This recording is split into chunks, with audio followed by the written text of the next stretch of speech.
So let's get started.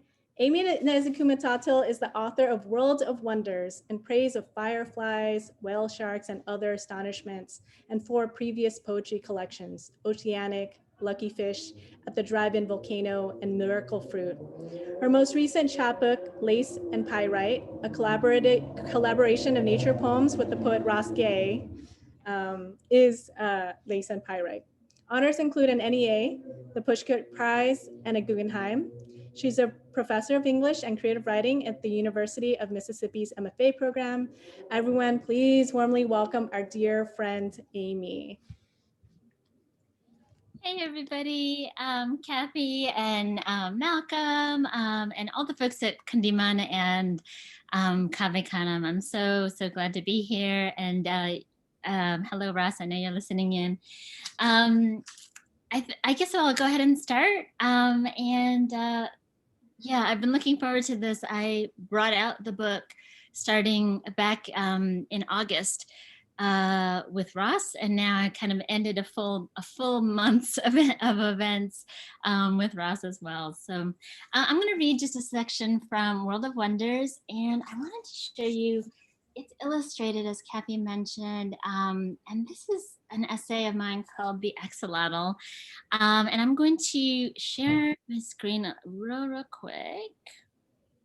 Or maybe not. Hang on one second. Oh, you know what? I'm going to put it in the link. The designer of this book, Mary Austin Speaker, put together these great coloring sheets, and you can download them for free off of my website. And the very first one that's there is the axolotl as well. All right, the axolotl. If a white girl tries to tell you what your brown skin can and cannot wear for makeup, just remember the smile of an axolotl. The best thing to do in that moment is just to smile and smile, even if your smile is thin. The tighter your smile, the tougher you become. Give them a salamander smile. The axolotl is also known as the Mexican walking fish, but it actually isn't a fish. It's an amphibian. And axolotls are one of the only amphibians that spend their whole life underwater and are neotenous. Animals that spend their whole life without going through metamorphosis. Axolotls vary in color depending on which of their 3 known chromatophores they inherit. Iridophores, which makes axolotl skin shimmer with iridescent, melanophores, shading them a swampy brown, and xanthophores, which turn them a pretty rose gold shade of pink. Those are my favorites. Most that are wild-type axolotls have a bright ring around their unblinking eyes, like someone took a neon highlighter pen and used it as eyeliner. Wild-type axolotls have been known to sometimes pop out of their eggs first as the loveliest ghostly shade of gold with pink eyes, only darkening their skin and eyes as they grow older to blend into their murky surroundings. But for my money, the most striking axolotls are leucistic, pale pink with black eyes. This is the type of axolotl most commonly kept as pets in hundreds of elementary school classrooms, and it's usually a leucistic axolotls with the pale pink color and that unforgettable upward curve of its formidable mouth that you see on stickers and t-shirts and even snugly stuffed animals. You can remember trying out various shades of Wet n Wild lipstick, including a red the color of candy apples, in the junior high locker room after gym class. Your mother never let you wear lipstick, and boys had not yet begun to notice you. But you only wanted to experiment, to hold a tube of color up to your cheek the way you would hold a sequin dress to your body in front of a mirror. Still, you loved the way the lipsticks clacked in your friends' purses like dice, so you decided to try the boldest shade of red. Aimee, I don't think someone with your skin tone should wear red. You might want to try this instead, said the girl who didn't have any brown friends besides you. The only brown folks she knew were on the Cosby Show. You adored her, though, and you were the new girl yet again. You didn't want her to stop waiting for you at lunchtime, so you smiled, shrugged, and mumbled, "Yeah, you're probably right." But even from that brief application, you fell in love with and slightly feared that slash of red, a cardinal out of the corner of your eye, lending definition to the outline of your mouth. Mouth that was used to speaking only when called upon, a mouth that stayed shut only when you knew a mouth that stayed shut when you knew the answer because you didn't want anyone to roll their eyes and mutter, "Teacher's pet," like they had in years prior. Instead, you wiped off the red lipstick with the wadded up toilet paper and forced a smile, leaving the locker room with a pale, cotton candy colored lipstick that made you look wan and parched instead.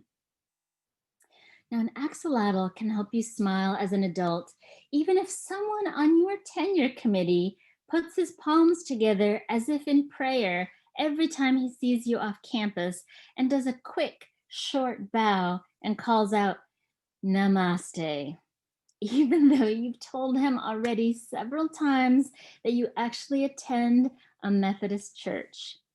But it's as if he doesn't hear you, or he does and doesn't care, chuckling to himself as he shuffles across the icy parking lot, hands jammed into his pockets. Wide and thin, the axolotl's smile runs from one end of the amphibian's face to the other, curving at each end ever so gently upward. Perhaps second in distinctiveness only to the axolotl's smile are the external gills on that fan across the back of its head, 3 on each side, like an extravagant crown of fuchsia feathers radiating from its neck. The average axolotl grows to be just over a foot long and dines on all manner of worms, blood, earth, and wax. It also fancies insect larvae, crustaceans, and even small fish if it can find some. Scientists have taken to studying axolotls for the regenerative properties of their limbs. Very unique in the animal world because axolotls don't seem to ever develop scar tissue to hide damage from a wound. Axolotls can even build a broken, sorry, axolotls can even rebuild a broken jaw.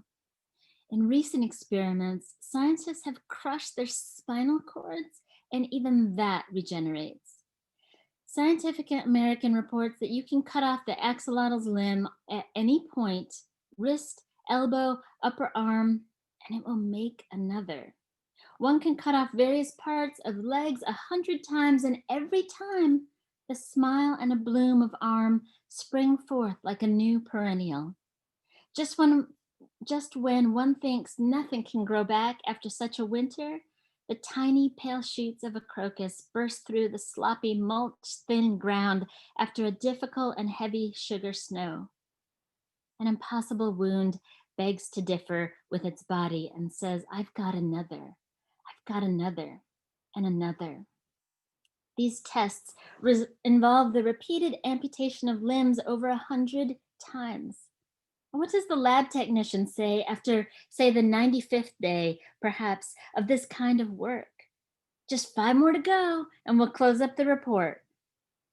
How does that person come home and forget the hundreds of estranged arms and legs? It's hard to remember axolotls are endangered when you see their bodies regenerate parts so quickly, or when they smile at you in aquariums, their pink gills waving as they study you and your own fixed mouth. Particularly devastating about these amphibians is the fact that people who created the International Union for Conservation of Nature have determined that there are no more axolotls in the wild. None. Wild axolotls used to swim in abundance in 2 particular lakes in Mexico, but there haven't been any documented cases of finding any wild axolotls since 2013. One of the lakes was drained as a result of the growth of human population, growth in Mexico City, and the other is recently overrun with carp, which gobble up axolotl legs like M&Ms. In spite of the axolotl's seemingly serene visage that often tricks people into thinking of cuteness and perhaps a little gentle restraint, Axolotls are pretty enthusiastic, sometimes even cannibalistic in their eating habits. But nature has a way of giving us a heads up to stand back and admire them from a distance or behind glass. And axolotl's forelegs don't just end with some sweet millennial pink stars. They are claws designed to help the axolotl eat meat. And when it eats, what a wild mess. When it gathers a tangle of bloodworms into its mouth, you will finally understand how a galaxy first learns to spin in the dark and how it begins to grow and grow. Thank you. Thank you.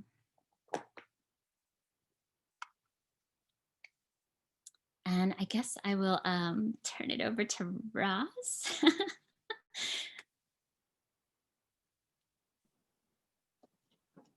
Great. Thank you so much, Aimee.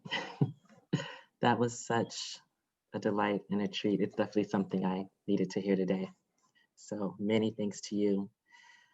I have the distinct honor of introducing Ross. I'm gonna try to do this without, okay, there it is. Okay, so Ross Gay is the author of 4 books of poetry, Against Which, Bringing Down the Shovel, Beholding, and Catalog of Unabashed Gratitude, winner of the 2015 National Book Critics Circle Award and the 2016 Kingsley Tufts Poetry Award. His new poem, Beholding, was released from the University of Pittsburgh in September of 2020. His collection of essays, The Book of Delights, was released by Algonquin Books in 2019. He has received fellowships from Canem, the Bread Loaf Writers Conference, and the Guggenheim Foundation. Ross teaches at Indiana University. Please welcome Ross Gay.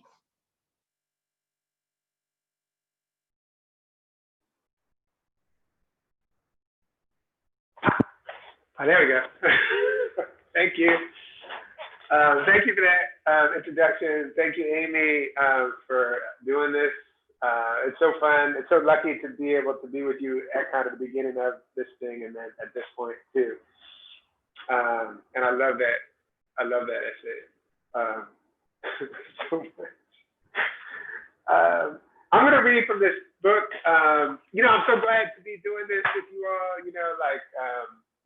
Canem and Kundiman have meant so much to me in terms of my sort of communities and growing up as a writer and just sort of thinking about all kinds of things like being in community, but also things like teaching and imagining space together and imagining space that does not yet exist. So anyway, I'm really grateful to be here with this and with Aimee in the process of also imagining things that do not yet exist, I think. This book, it just came out. It's a long poem. It's called Beholding. It's there's this thing that happens in the poem. It's kind of, I'm just gonna tell you now, it's like, it's an impossible poem in a certain kind of way to read excerpt. It feels a little weird to do it, but I'm gonna try. And it's a long poem. One of the things that happens in this poem is that it kind of returns to this image of the best move in the history of the NBA, which is Dr. J's layup in the 1980 NBA Finals against the Lakers, who are in the finals, I think, tonight. And so anyway, you should know that it's sort of periodically I'm referencing back to this move. I don't know if that happens in this little section I'm going to read. And there's some pictures in this book, and one of the pictures, or a couple of the pictures, are of this move of Dr. J's, but there are other pictures as well. And this is kind of a little bit further along in the poem, and I'm just going to start in the.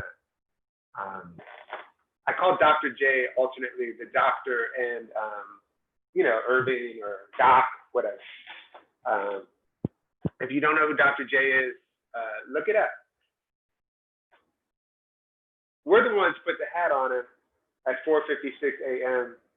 The doctor, gasping finally through the ghosts of light, legs splayed into a star, and when he emerges, the right hand swoops so low, a pelican or cormorant merging with her reflection in the water, before pulling the ball slowly, so slowly toward the rim, which involves every single muscle in his flying body quivered into a singular coherence.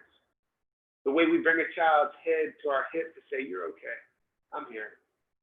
Kareem and Jamal and Landsberger and the whole spectrum silent except for the cooing mouths of their hands extended toward Doc, toward each other. This slight makes us be. And Doc holding the pill like a skull, gently, not Hamlet in the least, but the way we do with the unknowing our bodies have unknowing, with the knowing our bodies have unknowingly. Call it tenderness. He is tending, reaching so far like this. He could be planting seeds. He is crawling when he releases the ball. At last, with the wrist twist that makes the orb kiss the glass with what we used to call English, but tonight's forward, for the turning toward, Doc makes the ball do. Doc in flight makes the ball do. Doc in flight decides to make the ball do. Kissing. Let's call it kissing. This endless reaching we do. Breathe. Crawling as reaching like this sometimes makes us be. Splayed like a star, sprawling. Though Irving's crawling is through the air, and as such has the quality of both soaring and swimming. Though if we look closely, Doc has reached already his flight's apex. And the crawling, the reaching is a way of not falling. The reaching is a way of not falling. And you're goddamn right, I'm going to bring my father into this poem. That's just how it goes with me, crawling into it as he is, not most prominently in my memory, in my body, though occasionally, for instance, crawling in reaching in flight from his bed to the bathroom where the meds for his diverticulitis sat on the counter. In a pain from the strawberries he couldn't resist, a cluster of sweetness beckoning, then wrecking him. Please don't blame the strawberries. Never blame the strawberries. But he had to get to work. Something stupid that he hated, to be clear. Though, truth be told, it was a treat. The occasional family dinners at Burger King when he'd load us up, chicken sandwich, no mayo for me, waffle with cheese for my brother, always the largest fries possible. Mom, something dietish. Oh, and sodas. Smuggling himself from behind the counter to sit a few minutes with us at our plastic booth, giddy in our cholesterol and ketchup.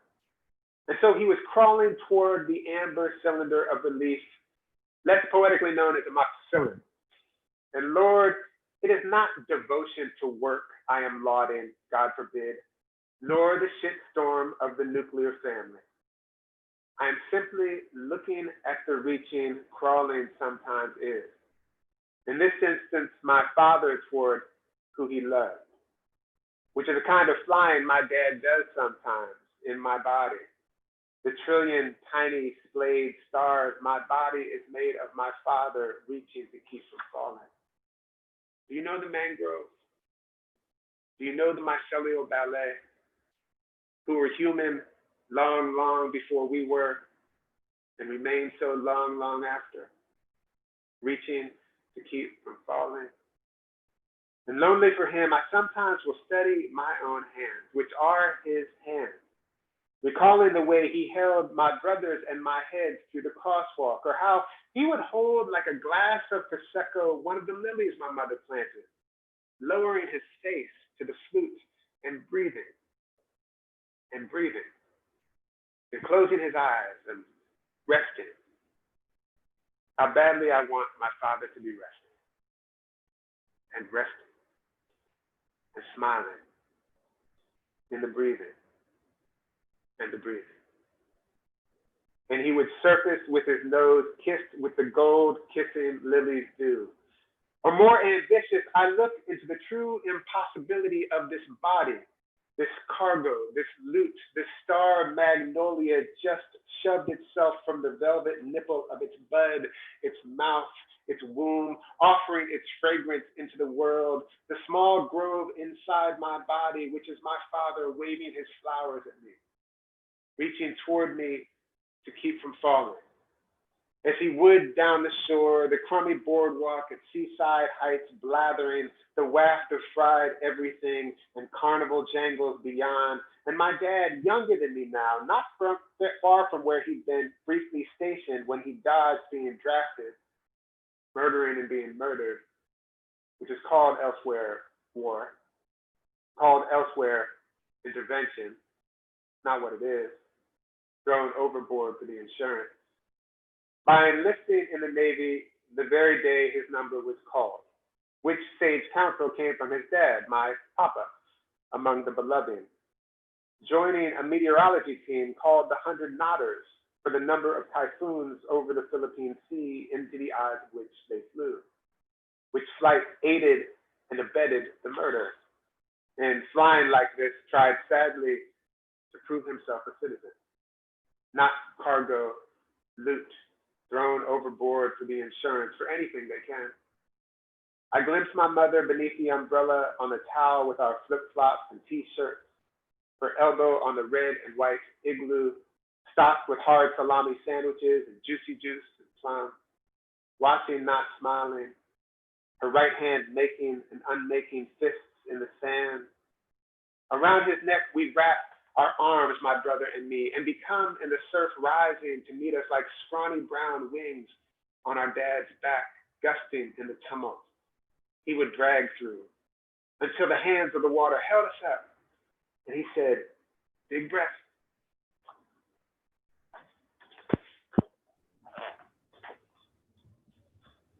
Thank you so much for that reading, Ross. That was amazing. So I'm going to ask a question. I mean, I'm very moved by the readings, and I'm going to zoom out a little bit into your relationship, you and Aimee. And I'm going to try to share this photo that Aimee had given to us.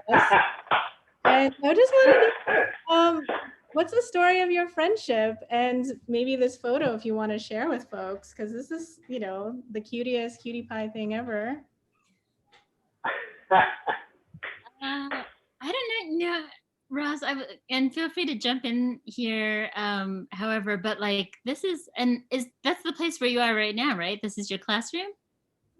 Yeah, we're looking at where the picture's taken from is where I am right now, yeah. Well, Ross, for those of you who don't know in the audience, Ross has, his classroom is like a letterpress studio. It's a really cool, funky place. And against the wall, I was a visitor to Indiana a couple years ago. Against the wall, there was this bike. It looked like no one had ridden it in forever. And I was like, how? The students too were like, why are you guys not on this bike? Let's do this. We had a couple minutes before class. And I was like, you know, I'm going to dress. I don't know. We'll see. And the students were like, but I kind of wanted to, you know. And I don't know. We were like on it. And so the person who took this picture, I think it was one of your students. Yeah. Right? And yeah, so, I can't remember exactly.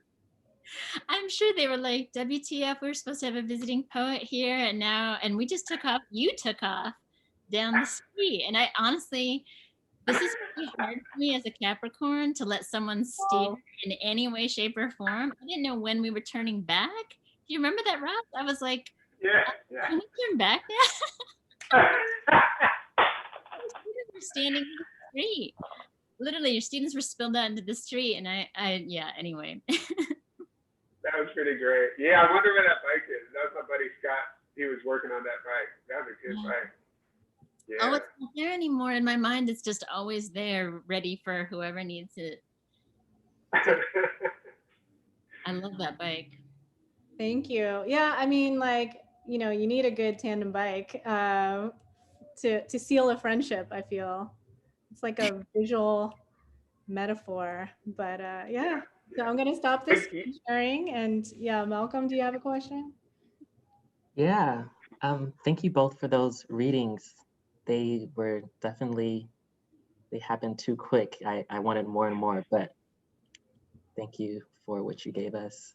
I wanted to ask a question about form, because I know both of you work in multiple forms. You have multiple poetry books, you each have a collection of essays, and now Ross, you've written a book-length poem. And I just want to give you time to talk about whatever you want to in that respect, so you can talk about the differences or advantages that one form offers you over another one, or your process from going to another form, and how that works and how you prepare to do that, and also why you maybe felt drawn to, if we talk about like essays, because both of you have essay collections, like why you felt drawn to the essay collections after having written and published poetry for so many years. So whatever you want to speak to. Aimee, do you want to go first, or would you like me to? Because I kind of have a feeling about this. You have a feeling about your answer or a feeling about my answer? No, my answer, but it also comes back a little bit to Kathy's question too. Oh, okay. Yeah. Okay, let me go first, and then I'm dying to hear your answer. I was gonna say, like, I feel like I haven't actually heard you give. You must have been asked this question a lot, like when Book of Delights came out, but I don't think I've actually heard you give the answer. So anyway, it's such a great question, Malcolm. You know, I have a degree in both. I write, my MFA is actually in essays, creative nonfiction, and in poetry. I just had earlier success with poetry, but I always loved reading the essay. Honestly, I loved reading nature essays since I was a kid, honestly. And something happened though around 2016. I do know that it was after the election, and I just did not want to be, I felt like and it's interesting, Ross, because I heard or read an interview with you, you talked about the sentence, and I was so shocked, because when I saw in Beholding, am I giving things away about the punctuation, or should I not? No, go ahead. Okay, so in the galleys, say anything. Okay, in the galleys, I was like, oh my gosh, he did this giant sentence, and it's 78-page sentence, and then when I got the actual book, the period is gone, and so, and I've been calling it the tyranny of the line break, but there was something about, I just didn't want to deal with the tyranny of the line break. I wanted to go for the sentence, and I didn't want to deal with, like, am I building enough tension here? I need to break it here. I just wanted to unfurl and exhale fully, and I didn't feel like I could do that in a poem because I'm so used to compression and precision. So the gist of it is that I can breathe in both genres, but I can fully clear my lungs in an essay, if that makes sense. Ross, how about you? I feel like in this case,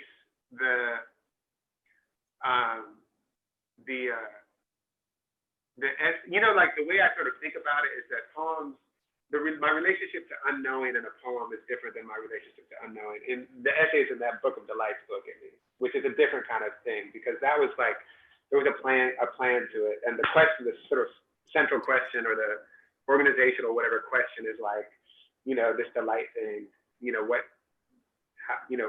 why does this thing delight me?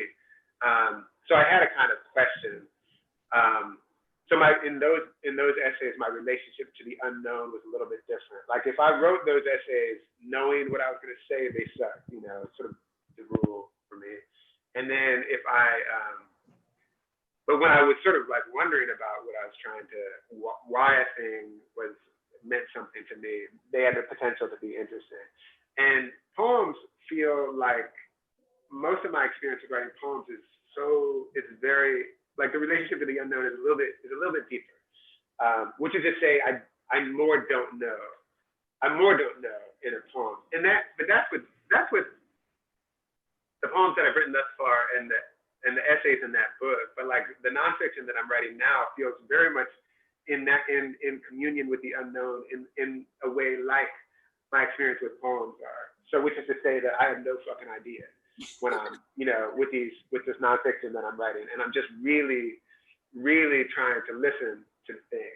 But I also wanted to say there's another form that, and I'm calling it a form, and maybe it is a form, maybe it isn't, then I think the form of collaboration too, Yeah. which is a form that we do. And I think lace and pyrite is an example of that form. And I think there's something really interesting about the possibilities and even also the relationship to unknowing that working in collaboration offers. So like, part of the deal with our friendship happened was that Aimee came out here and read at this, amazing reading back in 2008. Oh my gosh, that is my favorite reading ever, 2000, the funk reading, yeah, it was unreal, yeah. With, by the way, I have to say, with Pat Yeah. Rizal, Tayemba Jess, and Arasalis Germay, so it was just the perfect. That's a good reading. That's a good reading. And I like to say that Pat sang Billy Ocean. Yes. And we all sang along. Everybody knew Billy Ocean. It was like a wave in the audience. It was a sudden. Yeah. I don't know. Anyway. Yeah. But anyway, so we met there, and then we became friends, and we just sort of kept talking, and we, at some point, were writing letters. We're both letter writers. Another form, I would say, actually, another kind of form of writing that I take seriously as a way of sort of writing. I think of it as a serious form. And then we started thinking about, let's like just send poems to each other. It'd just be a nice way to sort of, keep up. And then we decided, let's write little poems back and forth about our gardens, which then became this chapbook. And that to me was a totally, like, I look back recently, I was rereading that book, and it's like, I realized, I really learned how to write a lot of things by virtue of being in such close kind of, communion with Aimee's work. But I also think the fact of a kind of submission that collaboration requires, like submission ends something, listening. What do you think about that? It's like the tandem bike, like it was really hard. Actually, I had a friend of mine who saw that picture and was like, how the hell did Aimee let Ross be in the front? Because that's not normal, and I think actually I can point to our chapbook. That's the first time for me. I think maybe you've done a chapbook before, but that was my first time I'd done a chapbook with somebody else before. I collaborated in a kind of serious way. And that was hard for me. I didn't realize how hard, and now it's like, I could, the idea of collaboration would not be nearly as scary had I not gone through that with you already. It was hard to give up, because I didn't know what the mail was going to bring, or what, for example, swear word you were going to put in. And I'm not, those of you who don't know, I don't normally include swear words in my poems. So What's a swear word? What's a swear word? You can't. Like what's an example? You're not gonna trick me into saying something, but I've fallen for you too many. Fallen for that. That shit. No, I will say one. Actually, I said the other day to my students, and they were cracking up on Zoom. I think it's actually one of the, like, I get starting to get sweaty just even thinking about it. Okay, but I'm gonna say it because I said it's all. I can't. It's balls. Did y'all hear that? Balls. I can't. No, what is that? Just type it in the thing and we'll say it. I can't tell if you can't hear or you're just trying to make me yell it. Balls. I think you should. Sorry. Can you hear it? No, that's not a curse. It can't be what it sounds like you're saying. That's not a curse. Oh my gosh. Oh my gosh. Anyway, we even get talking about this. Now you're getting me to say. I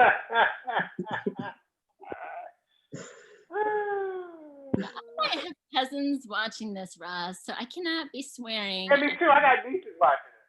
What? I got nieces watching it. Little nieces. Seriously. They're gonna think I'm some like terrible heathen woman, loose woman. Anyway, oh my gosh, and now your brother says your mom's watching. Oh my god. All right. Maybe you better ask another question. Okay, stop. This has gone off the rails already. It's not even been a little bit. I'm so sorry, Mrs. Gay. Oh, Anyway, uh, what was the question? I don't even remember now. it's about form. I mean, balls are a form. Collaboration. Yeah, collaborative, I have to say. You know, Collaboration. Anyway, a source of life. You know. So the question alongside balls to segue into the next question is, where are you finding joy and delight right now? That's an audience question. They want to know where you're finding joy and delight. well, I'm finding embarrassment in that I just said one of my most devastating swear words out loud so many times in this video. So that's probably a delight for Ross. You know, I will tell you, it is hard. And I was telling Malcolm ahead of time that I don't want to be prescriptive of this. I mean, literally 2 days ago, I had a student who told me that she was diagnosed with COVID, you know, and at the same time, so I don't want to be like, hey, wonderful student, you know, you need to still find wonder in your life. And yet I know very much that it is a practice for me. It is, especially after last night. Oh my goodness, all of you who, I didn't want to bring it up, but anybody who witnessed the debacle of a presidential debate last night, what I found so soothing to return to is that we have about 4 or 5 chrysalises out in our backyard right now, and we just recently said goodbye to a monarch that crackled open and was just waiting to, you know, have their wings dry. So that actually brought me such huge joy and wonder. And I think the part that brought me so much wonder is that I was teaching. It was my sons who were the ones who pointed that out. They busted in. They know to not disturb, you know, to knock on the door if I'm teaching, but they knew that I would be so excited about this, and they busted in to say, "Mom, the chrysalises are exploding. They're cracking open." And so that was so amazing. That was really not the first time, but a time when I didn't have to like model it for them. They were doing that practice, and the reason they knew about it is because they had been checking every day on their own without me having to say, "Hey, Pascal, you know, check on that chrysalis." So that was something great in it. When I knew that we were going to be watching these one absurd man in particular on the TV last night. So how about you, Ross? What about you? I mean, you know, like 10,000 things. Like really, I'm teaching, so I'm lucky to, or I'm studying with people. So I'm like witnessing all this ridiculously beautiful stuff. Like some of the stuff in the class folks made last night was just astonishing. And I feel like, you know, some of these classes I get to be a part of are practicing ways of, you know, practicing modes of like social life that is like life, that is about life and care. I feel like I'm in that, you know. I'm lucky enough to get to garden with people. I'm, you know, I feel like I'm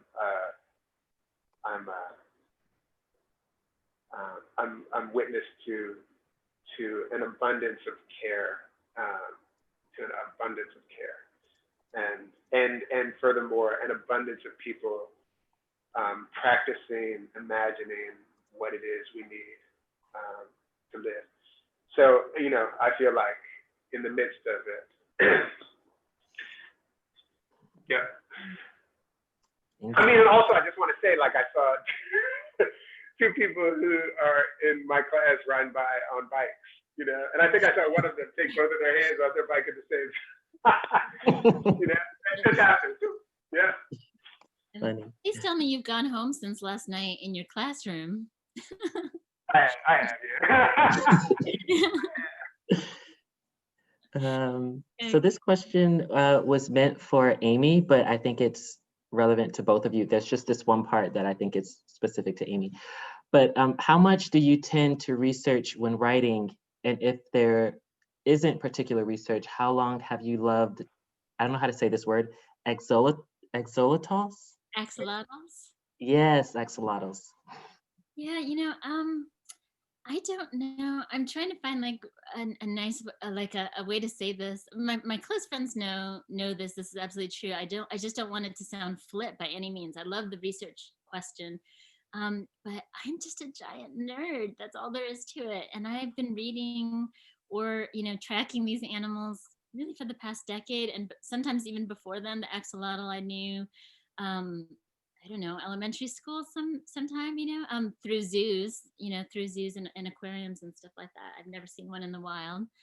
And it's not that I have a photographic memory. I just have been reading nature books and natural history books since I was a little girl. Like my joke is that I didn't even know who Dr. Seuss was. I thought it was one of my mom's coworkers. And so I didn't read children's literature. It was just such a whole other world to me. So when I did, I of course wanted to be accurate. So I wrote almost all of these things first, and then as a way to fact check myself. And then this book had been quadruple fact checked, not only from me, but from folks with milkweed and outside folks as well. So most of it, I didn't really have to do quote unquote research because I knew, and I don't know, again, I don't know how to say it, to say like, oh, I knew everything that was in this book, because there were a couple things like, oh, I remembered that wrong. Like I didn't know the specific name in the axolotls of what for example, the yellow axolotl is called. So I definitely had to look that up. I wanted to get the spelling. But otherwise, these are all my own wonderments, and these are all my own wonderings as well. So it's not like I've actually done more research for my poems than I had for this book, if that makes sense. Yeah. I do a lot of, it's also pawpaw season here. I just want to say that. Pawpaw, the Indiana banana, also known as the Michigan banana, also known as the Kansas banana, also known as the Ohio banana, also known as the West Virginia banana, also maybe known as the Southern Wisconsin banana. But and persimmons, come on. But I did, part of the research for this book is actually, and it's like it sounds a little bit funny, but like watching this basketball move, probably well over 1,000 times, maybe, well over 1,000 times. And that's part of what the book is sort of doing, is sort of in some way sort of replicating this particular mode of witness that it's trying to study and think about. But that is to me a kind of research. It's a kind of like a real legit kind of research, which is also a kind of thing that I think I'm learning from my students, like folks I study with.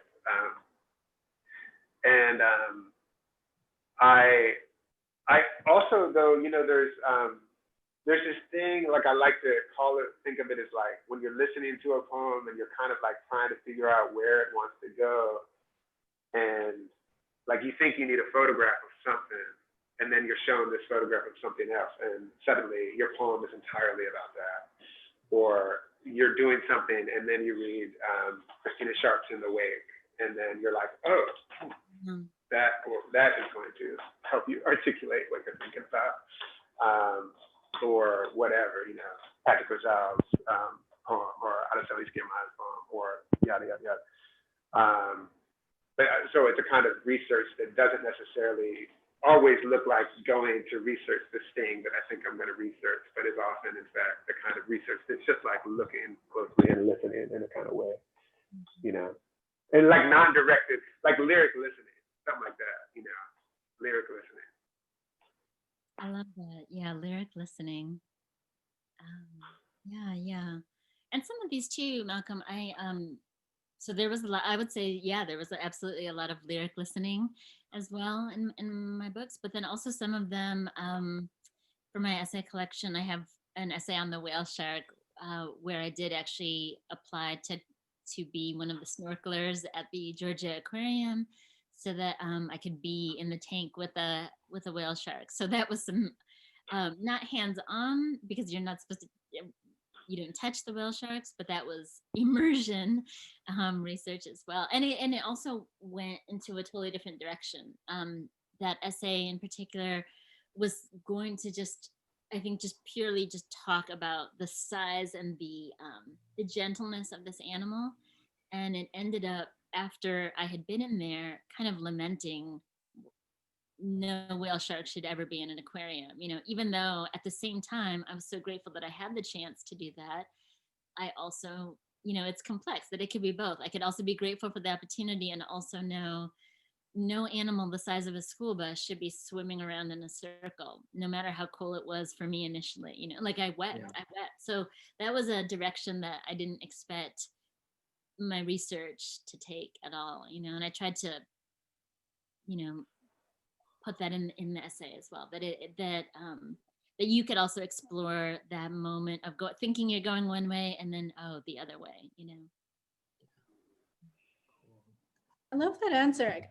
I've just noticed that a lot of your works, both Aimee and Ross, what happens is you think you're going one way into this wonderment about axolotls, and then you go and deal with the white woman being like namaste to you, or Ross sort of swerving really while watching this Dr. J clip over and over and over again, moving between real that wild delight that you can have over the grace of somebody who is kind of a marvel, and then moving into different places with family and heartbreak. So yeah, I'm really interested in just those swerves. And so um, I don't know, it's not a formulated question, but just wondering, how do you, well, okay, I have another thing. I really love, Ross, right behind you, it says interdepend, exclamation point, we love. And I think that this is somehow all related, this kind of watching the world for all of its kind of, you know, people always want joy, but I mean, shit's been fucked up forever. And I think like letting that seep in while not destroying, or just destroying this exclamation point of life, you know, this ability to say we love, all caps. So yeah, I was wondering if you could talk about that for a little bit. We're running close to time, but you know, just answering that question and then we'll close out. Sure, Russ. You know, I mean, that I love that you noticed that. I didn't realize you could quite see that. But yeah, I mean, that partly that seems like the practice, that the necessary practice of like both interdependence, which is a practice and is not a sort of practice, obviously, that you do individually, I think. I mean, you don't get out of it. You don't get out of it because you're dependent. We're all dependent. But yet still, it feels to me a kind of practice, just like the exclamation of like we love, which is like we live also, is also a kind of in the midst of you know, brutalities upon brutalities. It feels like it's a practice that requires also a kind of interdependence, an interdependence that will support us when you know, a kind of whatever it is, the sort of exhaustion and the you know, the just profound sadness that is also, you know, to me feels like a daily second by second experience. You know, so I feel utterly dependent.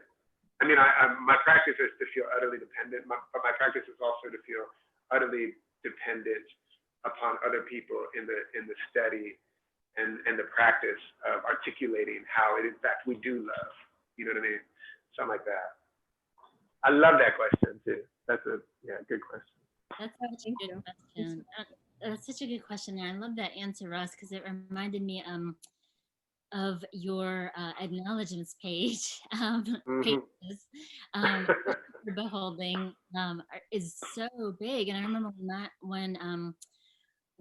when World of Wonder came out, I had somebody just kind of offhandedly be like, wow, you had kind of a long acknowledgements page. And I wanted to be like, and you know what I mean? Like, the time, like, why would you ever make fun of someone for a long acknowledgements page? So I felt so, because the galley I saw, I don't think had the acknowledgements yet, but I was so relieved when, I think yours is like a 7-page acknowledgement.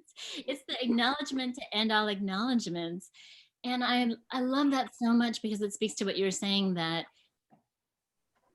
part of being in the practice of being grateful is to also be recognizing how much we depend on each other, or how much we owe each other. And why would that be anything on earth to dismiss? Like, I'm more fearful of those who would say, I did this on my own. Like, that you did, you know what I mean? Like, or maybe they did, but that's not a book I want to read. No, they didn't.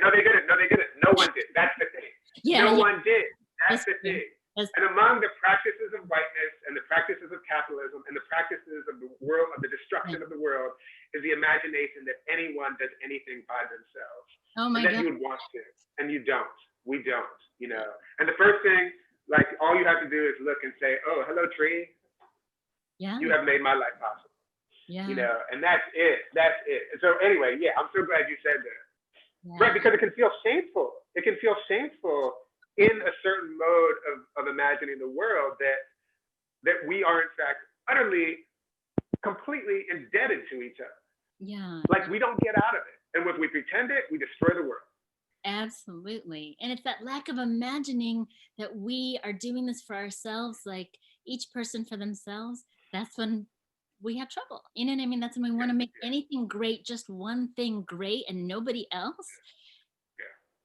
Like, look at, the world is living proof of that destruction. You know what I mean? So I feel like we're kin in that way, that, bring back the 7-page acknowledgements page. That's how I also got to learn people's lineage too. Just not only their literary lineage, but who made them as a person. I love that you have people who that both of us have people in our books that are not writers, at all. But absolutely, this book would not have been written without them. I mean, I think this, my early babysitters, the first woman outside of my family that I entrusted with my youngest son. Of course, I'm gonna say that. You know what I mean? That I didn't do. I'm not a superwoman. I didn't do this on my own. There was a dear former student. Hi, Leah, if you're here. Who's now an incredible teacher in her own right. I literally would not be able to put a couple of these paragraphs in if it wasn't for her, and to have that vulnerability to say thank you. Why, of course, like, how could you not, basically, how could you not? So I know we're running out of time here, but I know Kathy wanted me to share this, and I thought it would be great for Malcolm as well. Ross, I dug up, I found it was taken by the wonderful Rachel Eliza Griffiths from our very first book launch together. Not from our first books, but back in when there was a big snowstorm. 2011, yeah. Oh, yeah, okay. Let me see if I've got this. Look at this. This was at the end. This is 2011. This was Rachel Eliza Griffith who took this photo. John Mario was the MC. I mean, look again, like how many people were a part of this. Pat was the DJ. Addison Leith read. My friend David helped me read a poem. Purvi Shah danced. So it was beautiful. This was at the Canem headquarters there in Dumbo, and it was such a great event. I didn't think it was going to happen because this was a blizzard. I remember it was that's right. Blizzard. But anyway, I just I thought that was a nice thing to kind of to close out the evening with, just that we are, and it's something you read, Ross, too, and I had highlighted, I didn't know you were going to read this part, but you said, like, the reaching is a way of not falling. I think that's just such a, not only do I think it's a great